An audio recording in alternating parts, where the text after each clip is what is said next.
আমরা আকছারি দেখেছি, প্রত্যেক বছর শুনে থাকি যে কোনো স্টুডেন্ট যে জেইই এক্সাম দিতে গিয়ে কোয়ালিফাই করতে পারেনি, কেউ নিট এক্সামে কোয়ালিফাই করতে পারেনি, কেউ ইউপিএসসি এক্সামে কোয়ালিফাই করতে পারেনি, এরকম না বা সিটেট এক্সাম বা নেট এক্সামে কোয়ালিফাই করতে না পেরে অনেক ছেলেমেয়েরা, আমি শুনেছি, আপনারাও শুনেছেন, নিউজ পেপারে দেখেছেন, কেউ সুইসাইড করেছে, কেউ ডিপ্রেশনে চলে গেছে। এই জিনিসগুলো কেন হয় কখনো ভেবে দেখেছেন? আপনার ছোট বাচ্চাটা আস্তে আস্তে বড় হলো, বড় হয়ে যখন সে এই সমস্ত এক্সাম দিল, অথচ স্কুলের সমস্ত এক্সামে সে কিন্তু খুব ভালো রেজাল্ট করেছে, যখনই কোনো কম্পিটিটিভ এক্সাম দিতে গেল সে প্রচণ্ড ভয় পেয়ে গেছে এবং তো সে কোয়ালিফাই করতে পারেনি সামহাও, এবং সে ডিপ্রেশনে চলে গেছে। কেন বলুন তো? কখনো কি ভেবে দেখেছেন কেন এটা হয়েছে? এর জন্য কিন্তু অনেকটা আমরাই দায়ী। কীভাবে এই সমস্যা দূর করা যায়, কী করে এই চ্যালেঞ্জের সম্মুখীন হওয়া যায়, কী করে আপনার সন্তান যাতে এই চ্যালেঞ্জগুলো ফেস করতে পারে কোনো রকম ফিয়ার ছাড়া, তার জন্য welcome to my channel let's learn for littles. তার জন্যই অলিম্পিয়াড এক্সাম। অলিম্পিয়াড এক্সামটা শুরু হয় ক্লাস 1 থেকে, চলে ক্লাস 12 অবধি, এবং এই এক্সামগুলো কিন্তু সাবজেক্ট ওয়াইজ হয়, like science, math, computer, GK, English, সব কিছুর উপর সাবজেক্ট ওয়াইজ এক্সাম হয়।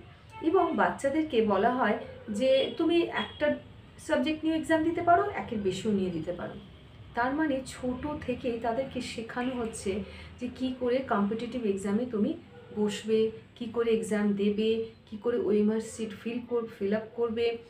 আর তার সাথে এটাও দেওয়া হয় যে যদি তুমি ভালো করে এক্সাম দিতে পারো তখন তুমি রিওয়ার্ড পাবে, প্রাইজ পাবে।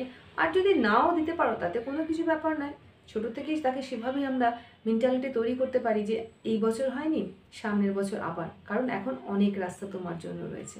আর এই ছোট্ট থেকে যদি আপনারা অলিম্পিয়াড এক্সামে বসিয়ে প্রত্যেকটা ক্লাসে এক্সামে যদি বসাতে পারেন, প্রিপেয়ার করতে পারেন, তখন গিয়ে দেখবেন যখন ওরা 10th বোর্ড বা 12th এর পরে এই জেইই বা নিট বা ইউপিএসসি বা সিটেট বা টেট এক্সাম, নেট এক্সামে ওরা বসছে, তখন দেখবেন ওদের কাছে এক্সামটা কোনো ফিয়ার নয়, ওদের কাছে এক্সামটা হচ্ছে ভীষণ আনন্দের।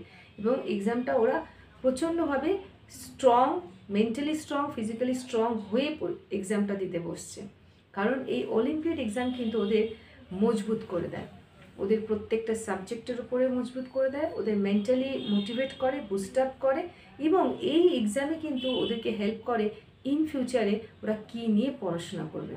কারণ ক্লাস 1 থেকে 5 পর্যন্ত যেমন সাবজেক্ট ওয়াইজ এক্সাম আছে, আবার 6 অনওয়ার্ডস কিন্তু সেই সিলেবাসটা চেঞ্জ হয়ে যায়, সেখানে ফিজিক্স, কেমিস্ট্রি, বায়োলজিও চলে আসে।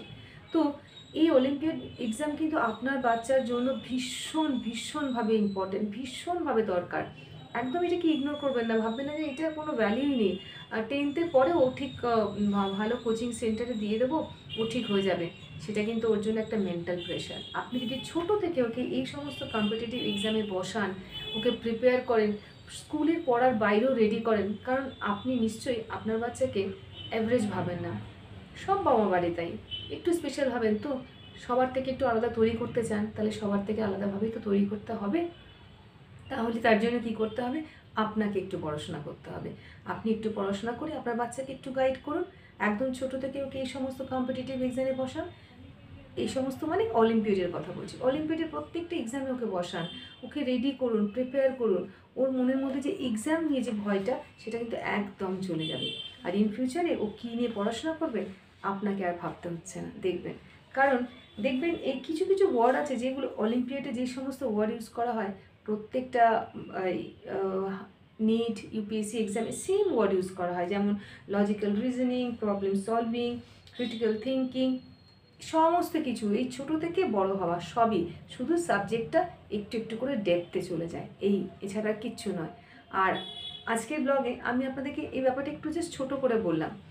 এরপরে আমি আপনাদেরকে বলবো যে এই অলিম্পিয়াড এক্সাম কীভাবে হয়, ইয়ারের কোন কোন ডেটে হয়, কতবার হয়, কীভাবে সাবজেক্টে প্রিপেয়ার করা যায়, সিলেবাসটি কী, এভরিথিং আমি আপনাদেরকে বলবো।